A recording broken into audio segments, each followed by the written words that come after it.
Pescaria hoje está um saco. Até agora não pegamos nada.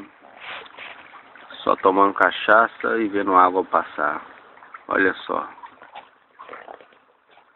A única coisa que se mexe aqui é só a água. Porque os peixes que é bom, nada. Nada mesmo. Eles estão nadando. Minha vara nem se mexe. Acho que vou colocar a nota de R$10 para ver se pelo menos piranha aparece. Minha Dom Maria pescou tanto.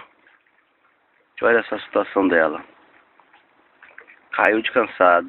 Depois de passar a noite todinha pescando comigo. Tá apagada. Tá roncando que é uma beleza.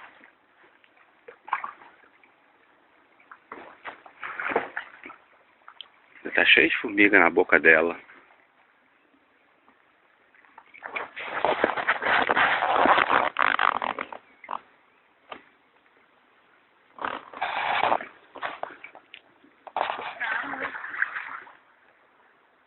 Apagada. Aí minha cunhada acabou de chegar. Pegou 3 peixes lá.